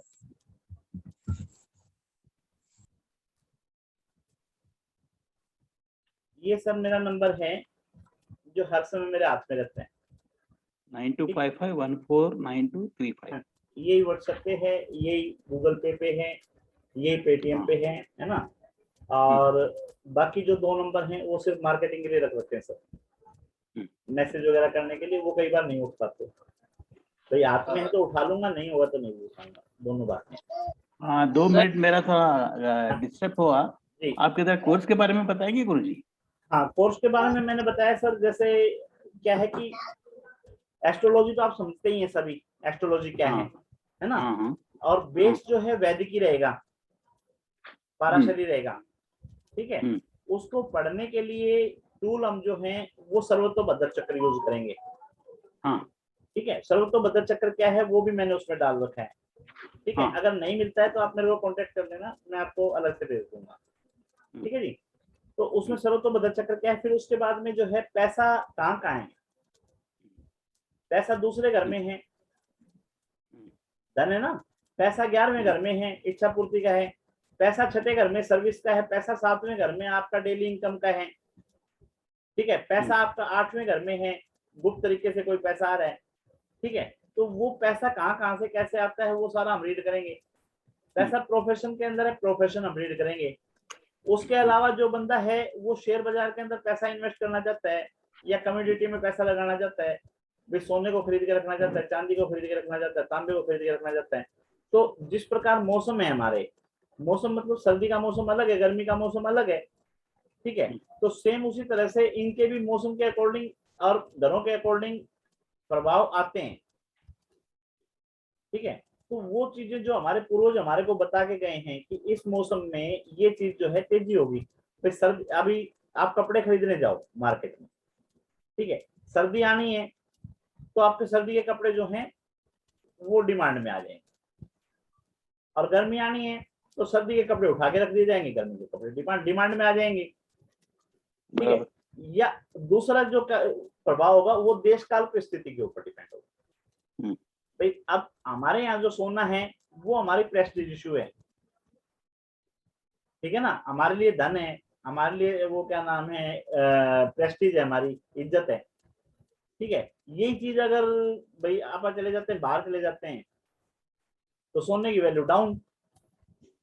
रीजन वहां पे सिंपल, वो अपना जैसे हम आर्टिफिशियल ज्वेलरी डालते हैं, ज्वेलरी के हिसाब से यूज करते हैं, ठीक है ना। अब उसी चीज को हमारे यहाँ प्रेस्टीज का इशू है, तो उसके ऊपर इनका वो क्या बोलते हैं अपना टैक्स लग जाते हैं, ये है ना, टैक्स वगैरह लग के हमारी चीजें जो बढ़ जाती हैं, तो देश काल परिस्थिति बोलते हैं। फिर देश काल परिस्थिति हमारे को देखनी होगी कि उस चीज की वहां पे डिमांड है या नहीं है, ठीक है भाई। हमारे यहाँ जो है फोर व्हीलर का मतलब कार, 4 पहियों वाली गाड़ी, बहुत बड़ी बात है, ठीक है। अगर बाहर जाते हैं फॉरेन कंट्रीज के अंदर, तो वहां पे डिस्टेंस इतना है कि लोग बगैर गाड़ी के वो कवर ही नहीं कर सकते, तो गाड़ी वहां नेसेसिटी है। मतलब हमारे लिए गाड़ी बहुत बड़ी चीज है, वहां गाड़ी कोई मायना नहीं रखती, ठीक है ना। तो देश काल परिस्थिति, यही देश काल परिस्थिति है कि वहाँ का एनवायरनमेंट क्या है, वहाँ का वो क्या है, सिस्टम क्या है, उसके अकॉर्डिंग तो ये सारा इसमें देखना होगा। उसके अकॉर्डिंग हम जो निफ्टी है, निफ्टी में देखेंगे उतार चढ़ाव, शेयर बाजार जो है शेयर बाजार के अंदर देखेंगे, ठीक है। अब उसी के अंदर भी यही चीजें हैं, जैसे शनि महाराज है हमारे, शनि महाराज 2.5 साल में एक राशि परिवर्तन करते हैं, ठीक है, यानी कि 2.5 साल में कितने नक्षत्र कवर करने हैं, 2.25 नक्षत्र, या कितने चरण कंप्लीट करने हैं, 9 चरण कंप्लीट करने हैं। 9 चरण कंप्लीट करने के लिए उनको 2.5 साल लगेंगे। दूसरी तरफ चंद्रमा है, चंद्रमा 2.25 दिन में अपनी राशि कंप्लीट कर जाएंगे, ठीक है ना। तो कहने का मतलब जल्दी जल्दी उतार चढ़ाव देखने हैं तो चंद्रमा को देखेंगे, कोई चीज लेके लंबी देखनी है तो शनि महाराज को देखेंगे, ठीक है ना। तो कौन से प्लेनेट का क्या स्वभाव है, क्या गति है, किसके अकॉर्डिंग चलता है, क्या उनकी दृष्टियां हैं, ठीक है, किस चीज को वो बढ़ा देते हैं, किस चीज को वो कम कर देते हैं, सजीव चीजों पे उनका क्या प्रभाव पड़ता है, निर्जीव चीजों पे उनका क्या प्रभाव पड़ता है, ये सारा का सारा हम 2 महीने में पढ़ेंगे। तो ये कोर्स कितना ड्यूरेशन का होगा, कितना सेशन होंगे? ये हमने देखो जी 1100 रुपये मंथली फीस रखी है, ठीक है। और हमने ये कहा है कि भाई फाइनेंशियल एस्ट्रोलॉजी जो है वो 2 महीने चले या 3 महीने चले, डिसाइडेड नहीं है। जिसने 2100 रुपए दिए उसकी जिम्मेवारी मेरी है, वो 2 महीने चलेगी 3 महीने चलेगी, वो मैं संभालूंगा। अच्छा, टोटल 2100। हाँ जी, ओके, ठीक है। जो इकट्ठा पे नहीं कर रहा वो 2 महीने चलेगा, 3 महीने चलेगा, वो 1 महीने बाद मेरे को छोड़ के चला जाएगा, है जी, वो जाने उसका राम जाने, ठीक है। और अच्छा, उसके बाद टाइमिंग 8 बजे से 9:30 बजे तक रहेगी जी, एवरी वीक। हाँ, वीक में 3 दिन तो कंपलसरी है ही है, हाँ, ठीक है ना, 3 दिन तो करेंगे, 4 दिन या 5 दिन भी हो सकती है। 8 PM to 9:30 PM। हाँ, 8 to 9:30, ठीक है सर। अच्छा, तो ये इसका ड्यूरेशन पीरियड है। उसके बाद में मेरे को यही नहीं रुकना, ठीक है ना। इसको मैं 9 महीने से 10 महीने का प्रोग्राम बनाऊंगा। इसके नाम चेंज हो जाएंगे, जैसे अभी 2 महीने हम फाइनेंशियल एस्ट्रोलॉजी पढ़ेंगे, ठीक है ना, तो उसके बाद में 2 महीने हम लाल किताब में लगा देंगे, या 2 महीने जो है हम केपी के अंदर लगा देंगे। वो जो अपना बैच है उससे डिसाइड करेंगे, उससे बात करेंगे, तो जो भी हमारे बंदे हैं सबसे बात करेंगे, हाँ जी बोलो क्या करना है, क्योंकि साथ तो उन्हीं को लेके चलना है ना जी, ठीक है।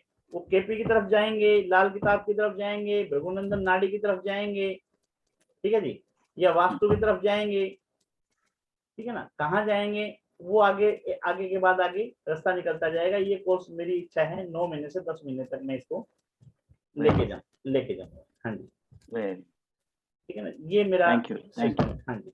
अच्छा, अभी कितना गुरुजी कितना सेशन हो गया अभी तक? अभी 5 सेशन हुए जी, 3 ओपन कर रखे हैं, 3 की रिकॉर्डिंग सबको डाल रखी है, बाकी की रिकॉर्डिंग जो पेमेंट कर रहे हैं उन्हीं के पास जाएगी।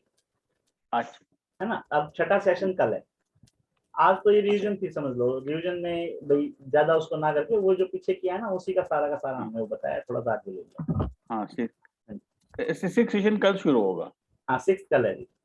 ठीक है। आज अच्छा, आज अगर एनरोल करते हैं तो कल अटेंड कर सकते हैं। हाँ जी, और वो टेंशन आपकी नहीं है सर, आज अटेंड करोगे, कल अटेंड करोगे, परसों अटेंड करोगे, ठीक है। वो समझाना मेरी लाइबिलिटी है, अच्छा, थैंक यू। ठीक है ना जी। वो जैसे कुछ एक दो बंदे ऐसे भी आए हैं जिन्होंने कहा है कि भाई सिर्फ हम रिकॉर्डिंग लेंगे, ठीक है। तो मैंने उनको ये प्रॉमिस किया है कि भाई जैसे भी होगा हम सैटरडे संडे कोई भी एक दिन बात करके, जैसे आज रखा हमने, फिर पांचों का सेशन जो था पांचों क्लियर होगी ना, तो इस तरह से बीच में कोई सेशन रख के ओपन रख के जो हमारे बंदे हैं जो हमसे पढ़ रहे हैं उनसे पूछ लेंगे भाई जो आपने पढ़ा है उसको क्लियर कर लो। कोई चीज समझ में नहीं आई, आप रूटीन में नहीं आ सकते, कोई दिक्कत नहीं है, आप हफ्ते में एक दिन आ गए, 2 दिन आ गए, उस दिन अपना क्लियर कर लो, ठीक है ना। ये पैटर्न हमने और वीकली वो डे फिक्स है क्या, any other any day 3 times in a week? देखो जी अभी तो फिक्स नहीं किया है, ठीक है, ओके, अभी तो फिक्स नहीं किया है, बाकी जो सबकी इच्छा होगी ना वो अपनी इच्छा है ठीक है ना। जो अब सर- क्लास, हाँ जी बोलिए सर। पारस जी, सर ये जैसे आपने फाइनेंशियल एस्ट्रोलॉजी का तो बताया, ठीक है सब कुछ, तो क्या है, जैसे हम कोर्स कर लेंगे तो फिर हम बाकी जैसे वो बंदे का नेचर क्या है, शादी कब होगी, उसके बच्चे, ये सब चीजें भी देख सकेंगे, सिर्फ ये फाइनेंशियल एस्ट्रोलॉजी पे कमांड बन पाएगी? बिल्कुल देख चलेंगे जी, क्योंकि मैंने जो अभी बताया ना, मैंने यही बताया, मैं इसी कोर्स को 9 से 10 महीने तक लेके जाऊंगा, जी जी जी। ठीक है ना। तो उसमें सारी चीजें देखी जाएंगी, अलग अलग तरीके से देखी जाएंगी, अलग अलग तरीके से, मतलब जो भृगुनंदन जी के बारे में मैंने बताया ना, भृगुनंदन नाड़ी आपको बताया अभी, तो भृगु नाड़ी क्या है, भृगु संहिता, सॉरी, भृगु संहिता और भृगुनंदन नाड़ी दोनों अलग अलग चीजें हैं, ठीक है। भृगु संहिता की कहानी मैंने क्या बताई थी अभी, कि लक्ष्मी माता ने उनको श्राप दे दिया भृगु को कि भाई मैं तेरे वंशज जो हैं उनके पास नहीं आऊंगी। तो भृगु जो थे वो भी गुस्से में तमतमा रहे थे, क्रोधित थे उस समय, ठीक है ना, गुस्से में थे, तो उन्होंने भी बोल दिया कि भाई मैं ऐसा ग्रंथ लिख दूंगा तू अपने आप आती रहेगी, ठीक है ना। तो उन्होंने क्या किया, उन्होंने देख लिया कि भाई जो मेरे पूर्व बच्चे आएंगे वो हो सकता है इस विद्या से वो रह जाएं, ना पढ़ पाए, तो उनके लिए हेल्प बुक बना के दे दी। हेल्प बुक का मतलब ये है, भृगु संहिता आप उठा के देखोगे तो उसमें आपको 12 कुंडलियां बना के दे रखी हैं। मेष लगन की कुंडली बना दी, वृष लगन की कुंडली बना दी, मिथुन लगन की कुंडली बना दी, कर्क लगन की कुंडली बना दी, ठीक है। अब जो आप देखते हो कारक, मारक और बाधक, वो आपके लगन के अकॉर्डिंग होते हैं ना, ठीक है। अब वो चीज वहां से छुपा दी, हाइड कर दी, ठीक है। हाइड करके क्या किया कि कोई मारक घर में चला गया तो उसकी स्थिति ये होगी, कोई बाधक घर में चला गया तो उसकी ये होगी, कोई कारक घर में चला गया तो ये होगी, वो शब्द हटा दिए वहां से, कारक मारक बाधक शब्द हटा दिए वहां से, ठीक है। क्रूर प्लेनेट जो है वो मंगल के घर में चला गया तो क्या होगा भाई, सूर्य जो है मंगल के घर में चला गया क्या होगा, बुध के घर में चला गया क्या होगा, या शुक्र के घर में चला गया क्या होगा, ये हटा के ये बोल दिया कि सूर्य जो है लगन में आ जाएगा, मेष लगन की कुंडली में अगर लगन में आ जाएगा तो ये होगा, ठीक है। मेष लगन की कुंडली में दूसरे घर में सूर्य आ जाएगा तो ये होगा, मेष लगन की कुंडली में मिथुन तीसरे घर में आ जाएगा तो ये होगा। तो वहां क्या हो गया, वहां अब ग्रामेटिकल मिस्टेक हटा दी। जैसे साइंस के स्टूडेंट होते हैं ना, जो वो जो इंग्लिश बोलते हैं उसमें ग्रामेटिकल मिस्टेक मिल जाए कोई बड़ी बात नहीं, या फॉरेनर जो आते हैं वो जो बोलते हैं लैंग्वेज इंग्लिश बोलते हैं, उनकी ग्रामेटिकल मिस्टेक जो है छूट है उनकी, है ना। तो यहाँ पे वो ग्रामर हटा दी वहां से, भृगु संहिता से। और सेम यही प्रोसेस जो है लाल किताब ने अपना लिया। लाल किताब ने भी क्या कहा कि भाई जैसे कालपुरुष की कुंडली है, मेष राशि को हमने लगन में बिठाया, पहला घर माना, उसने कहा भूल जाओ यार, पहले घर को भी भूल जाओ, मेष राशि को भी भूल जाओ, सीधा बोलो कि पहले घर का पक्का, या क्या नाम है, पहले सूर्य का पक्का घर पहला घर। अब हमने वो वैदिक में याद कैसे किया कि भाई लगन जो है वो आपका हेड है, सिर है, और सिर का जो है वो प्लेनेट का जो राजा है वो आपका वहां का मुखिया है। हमने बोला कि भाई इसको फर्स्ट हाउस का लॉर्ड जो है या फर्स्ट हाउस का कारक ग्रह जो है वो सूर्य है, ठीक है। और उसने उस लैंग्वेज को चेंज करके क्या कह दिया लाल किताब ने, लाल किताब ने कह दिया कि सूर्य का पहला घर पक्का घर, तो पढ़ाने का तरीका ही अलग अलग हुआ ना, चीजें तो वही हैं, अदरवाइज तो सबकी कैलकुलेशन अलग अलग आ जाएगी। ठीक है, सेम इसी तरह से केपी और पाराशरी के अंदर हो गया। पाराशरी में क्या हुआ कि पाराशरी में 60 तरह के चार्ट बना दिए, डिविजनल चार्ट जो हम बोलते हैं, D1 chart, D2 chart, D3 chart, D4 chart. इसका मतलब क्या है कि 30 डिग्री की राशि थी, उसको डिवाइड कर दिया, 2 से भाग दे दिया, 4 से भाग दे दिया, 30 से भाग दे दिया, 60 से भाग दे दिया, आधे डिग्री का बना दिया, है ना। उसको नजदीक लेते चले गए, छोटा छोटा करते चले गए। ठीक है, केपी ने क्या किया, केपी ने कहा कि राशि के 9 टुकड़े करने की बजाय नक्षत्र के 9 टुकड़े कर दो। अब कहा हम 30 डिग्री के 9 टुकड़े कर रहे थे, बंदे ने 13.20 डिग्री के 9 टुकड़े कर दिए। ठीक है, वहां हम कह रहे थे कि नवमांश जो है 3.20 डिग्री का होगा, नौवां हिस्सा जो है 30 डिग्री का नौवां हिस्सा 3.20 डिग्री का होगा। यहाँ कह दिया नहीं भाई, विषुवंतरी महादशा के अंदर अलग अलग समय दे रखा है प्लेनेट को, तो इसमें सेम इक्वल क्यों दे रहे हो, इसको उसी के अकॉर्डिंग बांट दो। अब कोई 2 डिग्री का है, कोई 2.5 डिग्री का है, ठीक है ना, वो बट गया। उसके बाद में हमने उसके D2 D40 इस तरह से चार्ट किए थे, उन्होंने उठा के उसके नक्षत्र लोड का सब नक्षत्र बना दिया कि 9 टुकड़े किए थे, फिर से उनके 9 टुकड़े कर दो भाई। तो हमारे यहाँ 12 निमा 108 चरण थे, उन्होंने 27। तो सेम इसी तरह से राशियां जो थी ना, राशियां 12 राशियों को 9 टुकड़े किए, तो 12 निमा 108 इससे बना दिए थे। केपी ने क्या किया, केपी ने राशियों के टुकड़े ना करके नक्षत्र के टुकड़े कर दिए। तो नक्षत्र के टुकड़े किए तो 27 नक्षत्र थे, 9 टुकड़े किए तो 27 निमा 243 हो गए। ठीक है, हाँ जी। और 243 से उसके बाद में जैसे सूर्य जो है अपनी परिक्रमा करता है, या पृथ्वी सूर्य की परिक्रमा करती है, हम सूरज का जो चक्कर मानते हैं वो 365 सही 4 दिन का मानते हैं। तो इंग्लिश वर्ष जो है उसमें क्या किया कि 365 दिन पूरे कर दिए साल में, चौथाई दिन जो बचा था लीप वर्ष में 4 साल में उठा के एक दिन का और बढ़ा दिया। ठीक है ना, जिसको हम लीप वर्ष बोलते हैं, या 28 दिन की जगह 29 दिन हो जाते हैं फरवरी में। यही चीज जो हमारे हिंदू कैलेंडर है, हिंदू कैलेंडर में क्या किया कि मंथ जो है हमारा महीना वो 30 दिन का बनाया। ठीक है ना, उसके 2 पक्ष बना दिए 15-15 दिन के, एक कृष्ण पक्ष बना, एक शुक्ल पक्ष बना। और उसके अंदर भी क्या किया कि 12 या 36 360 दिन पूरे हुए, तो 5 दिन बच गए ना, 5.25 दिन बच गए ना। तो 5.25 दिन बच गए, तो उनको इकट्ठा करके एक अधिमास बना दिया। 4 साल में अधिक मास। हाँ, एक अधिक मास बना दिया। तो कहने का मतलब वो अधिक मास बना दिया, जैसे हमने एक लीप वर्ष के अंदर एक दिन बनाया था, तो उस सर्कल को पूरा कर दिया। इसी तरह से केपी के अंदर भी 27 निमा 243 हुए, तो 6 और जोड़ दिए, टोटल मिला के 249 जो हैं उसके अंदर वो बना दिए, टुकड़े बना दिए नक्षत्र के। ठीक है ना, तो वो और बारीक हो गए। अब उसी तरह से जो हमने डिविजन चार्ट बनाए थे इसके अंदर अपना पाराशरी के अंदर, उन्होंने उसके भी 249 के भी 9 टुकड़े कर दिए, तो वो और ज्यादा नजदीक ले गए। कहने का मतलब हमने तो 30 डिग्री के इक्वल टुकड़े किए, 3.20 किया, अगले ने 13.20 डिग्री के अलग अलग टुकड़े किए, फिर उसके भी 9 हिस्से कर दिए, तो बिल्कुल नजदीक ले जाके छोड़ दिया ना। तो उसी चीज को उन्होंने रीड करना शुरू कर दिया। अब कान ये पकड़ो, ये पकड़ो, कान तो अपनी जगह पे रहेगा, कान की जगह तो चेंज होनी नहीं है, उसको पकड़ने का तरीका जो है वो दोनों का अलग अलग हो गया।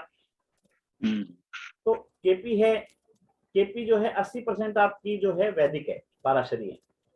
20% जो डिफरेंट आती है वो डिफरेंट यही आती है कि डिफरेंट के अंदर एक तो आपके नक्षत्रों के टुकड़े करना, फिर उन टुकड़ों का इस्तेमाल करना। ठीक है, तो जैसे हमने नक्षत्र लोड दिए थे वैसे ही सब नक्षत्र लोड आ गए, सब नक्षत्र लोड आ गए। तो सब नक्षत्र का क्या रोल है, सब नक्षत्र का क्या रोल है, वो सब। ठीक है, फिर कौन कौन से हाउस जो हैं उसमें यूज हो रहे हैं, कौन से हाउस उसमें यूज नहीं हो रहे हैं, वो। तो 20% जो है पाराशरी से केपी अलग हो गई। ठीक है जी, तो अब इकट्ठे जो है समय जो है परिवर्तनशील है जी। कोई भी बंदा 1 साल के लिए ज्योतिष सीखने के लिए नहीं आना चाहता, कहीं नहीं जाना चाहता। ठीक है ना, तो यहाँ पे क्या है, यहाँ पे 2-2 महीने के कोर्स चलेंगे। 2-2 महीने का मतलब ये है कि पहले 2 महीने में हम ये लेके चलेंगे फाइनेंशियल एस्ट्रोलॉजी, ठीक है, उसकी प्रैक्टिस साथ साथ चलती रहेगी अगले महीने। उसके बाद जैसा भी हमारे जो साथी हैं वो डिसाइड करेंगे, वो लाल किताब कहेंगे लाल किताब शुरू करेंगे, और अपना केपी कहेंगे केपी शुरू करेंगे। ठीक है, भृगुनंदन नाड़ी कहेंगे भृगुनंदन नाड़ी शुरू करेंगे। भृगुनंदन नाड़ी आप कह सकते हो, टोटल और टोटल फलित कह सकते हो। ठीक है ना, फलित का मतलब ये है कि भाई आपकी शादी कब होगी, आपके बच्चे कब होंगे, वो सारी चीजें उसमें कुछ सूत्र हैं, सूत्रों के हिसाब से चलते हैं। ठीक है, और भृगु संहिता जो है वो 1 दिन की है।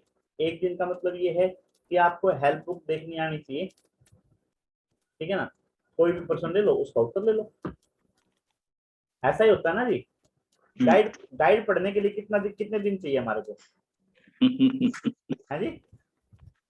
बस गाइड देखना आना चाहिए कि इंडेक्स कहाँ पे है, इंडेक्स के बाद में कौन सा चैप्टर कौन से पेज पे है, और उस चैप्टर को कैसे पढ़ना है। तो भृगु संहिता हमारी 1 दिन की है टोटल, कि 12 राशि 12 हमारे जो हैं लगन होंगे मेष से लेके मीन तक। ठीक है, उसके बाद में 9 प्लैनेट जो हैं वो कहाँ कहाँ कौन कौन सी राशि के अंदर बैठेंगे तो क्या करेंगे। उसके बाद में उनकी युतियां, कि भाई ये और ये मिलके अगर युति करेंगे तो ये बनेगा, दृष्टि करेंगे तो ये बनेगा। सर प्रभु संहिता बुक है? हाँ जी, भृगु संहिता बुक है जी। Okay sir. एक किस्म की गाइड है जी। ठीक है ना, ओके सर। गाइड का मतलब हेल्प बुक है। वो आपको कुछ नहीं करना, D1 चार्ट उठाना है किसी का भी। यस। ठीक है, और D1 चार्ट में आपने देखना है कि लगन कौन सी कुंडली का है ना, लगन कौन सी राशि का है, उसमें Yes, से वो कुंडली ढूंढ लेनी है। Yes sir. ठीक है ना, जैसे मान लो लियो का है किसी का लगन, यस सर। तो उसमें लियो लगन की कुंडली ढूंढ लेनी है। फिर उसके अंदर लिखा मिलेगा कि सूर्य जो है, उसमें टोटल कुंडली टाइप का बना हुआ रहेगा सर, हाँ मतलब हाँ कि हर राशि का। हाँ जी हाँ जी हाँ जी। Okay sir. इंडेक्स है सबका। हाँ, और मार्केट में मतलब होगा कि ऑनलाइन ऑर्डर करना पड़ता है सर? इसमें मिल जाएगी आपको, कोई ना कोई ऑनलाइन भी मिल जाएगी। ठीक है ना, आप मेरे को कांटेक्ट कर लेना, फोन कर लेना, मैं आपको PDF प्रोवाइड करवा दूंगा। Okay sir. बढ़िया बढ़िया गुरु। हाँ मिल जाएगी, PDF मिल जाएगी भृगु संहिता का, देख थैंक यू लेना। हाँ जी, थैंक यू। और कुछ हो तो बताइए। बस सर नोट्स का प्रोवाइड कीजिएगा सर, PDF नोट्स का। नोट्स कल प्रोवाइड कर देंगे, कल की क्लास लेके कल बुक भेज दूंगा आपको, है ना, नक्षत्र नाड़ी की बुक भेज दूंगा। ठीक है, वो ओके सारी सर। और समझ में आने लग जाएगी, और कुछ नहीं। और सर लिंक भेज दीजिएगा सर वो एप्स का, मतलब कुंडली दिखने वाला ग्रुप में। अच्छा हाँ, वो मैं भेज दूंगा। और बताओ। Yes. ठीक है, चलो और कोई। अभी आज तो मैं ज्वाइन करूंगा, तो पहले का जो रिकॉर्डिंग्स है नोट्स है वो आप भेजेंगे। आप मेरे को कॉन्टेक्ट फोन कर देना अभी, है ना, मैं हाँ, आपको नंबर पे भेज दूंगा। ठीक है। थैंक यू गुरु। चलो अच्छा, नाइस मीटिंग यू। शुभ रात्रि जी। हमारा आपसे सौभाग्य है आज आपसे मुलाकात हुई। हमारे एक फ्रेंड हैं, जी, अभी हैं इधर, ठक्कर साहब, सतीश मेरा ठक्कर। मेरा भी उनको धन्यवाद बोलना जी। हाँ है इधर ग्रुप में है, उनका तबीयत बराबर नहीं है, थोड़ा कोई दिक्कत नरम है तबीयत। नहीं। तो ये मौसम ही बदलता हुआ मौसम है जी, पिछले हफ्ते मैं भी हाँ नहीं नहीं, इधर डिस्टर्ब रहा हूँ। सब बहुत बेंगलोर में बहुत बारिश हो रही है। हाँ जी, पिछले हफ्ते हम भी डिस्टर्ब रहे हैं, बेटी के बुखार हो गया था, तो घर में हाँ एक आदमी बीमार हो जाए तो सारा परेशान हो, बस सारा बस बस। दिक्कत हो जाती है। हाँ